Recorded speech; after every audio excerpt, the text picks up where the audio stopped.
Real monsters! I always love the hell out of that title just because it's such a, for lack of a better term, a scream. The whole idea of just monsters existing out there in the world before Monsters Inc. came out, so the argument could be made that Monsters Inc. ripped off this series. I wouldn't, but at the same time, it's entirely possible. But a whole school for monsters that's all about scaring as many people as you can. And the monsters were weird looking. That was the thing about Klasky Chupo Productions, is that they knew how to make things kind of look a little gross. Even when it came to Rugrats, they made the babies kind of look a little off-putting for the most part, which was all well and good. You know, babies can be a little bit on the ugly side regardless. It kind of depends on the baby. But the monsters here, they were not the worst, but also really kind of gross in their own personal ways. And the usual trio of characters. You had the devious leader, the smart one, and the big dumb one, who's more or less the muscles. You know, when you have a setup like that, it always is a formula for success. You have a trio of characters, they usually play out like that. And this time around, the leader of this trio is Ickis, a little red-looking rabbit-like creature who comes from this great scarer of the past. And he's trying to follow in his father's footsteps, but he's a devious little shit who's always getting into every type of trouble imaginable. And he's always at the cusp of accidentally revealing monster kind to the human world and all that. Almost getting them hunted down or in really big trouble and this and that. And he always just barely manages to bail his ass out of the fire time and time again. Ickis was definitely my favorite character of the series, as, dude, he's played by Charlie Adler, who just has this voice about him that is just all kinds of fun. Charlie Adler just has this really unique voice that really kind of sticks with you, and the cadences that he has, it just, something about his voice acting really just does it for me. The smart one is Obelina, a preppy monster from the right side of the tracks, coming from a well-to-do family, and I love the way that Christine Kovana does her voice because she adds this British, inflection to it, where she'll call her mother Mumsy Dearest, and all that good stuff. And, she's slim and thin with these big old red lips,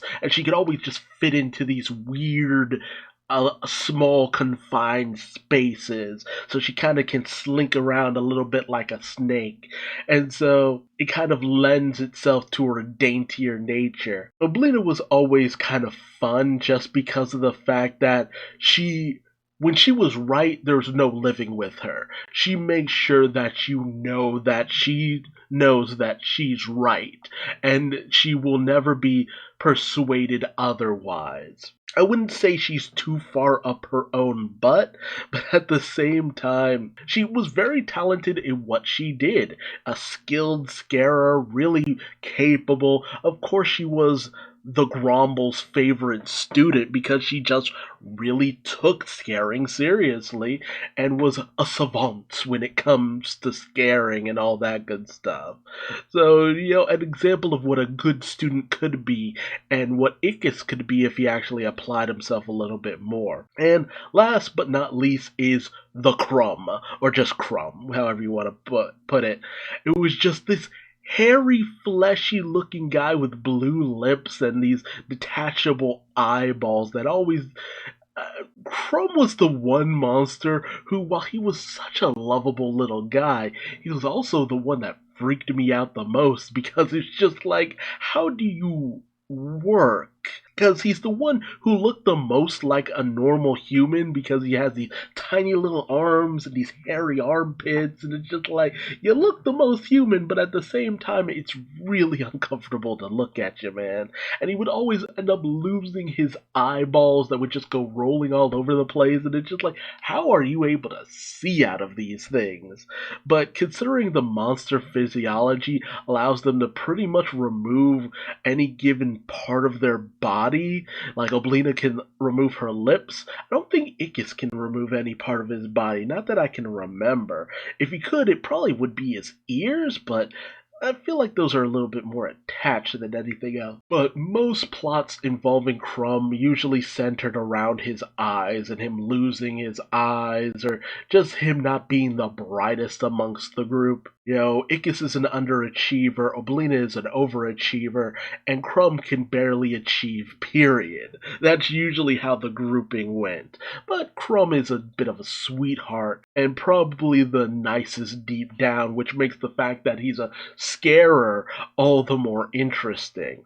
And the last major character is the Gromble, their teacher, played by Greg Berg, whose voice work is the closest thing comparable to Charlie Adler.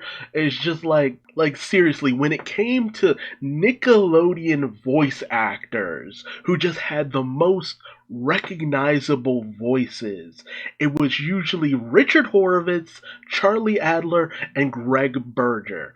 Like, these guys' voices, they could just reach these high pitches and then these low lows at times, and the way they talk just had these little bits of inflections in some of the words that they would say.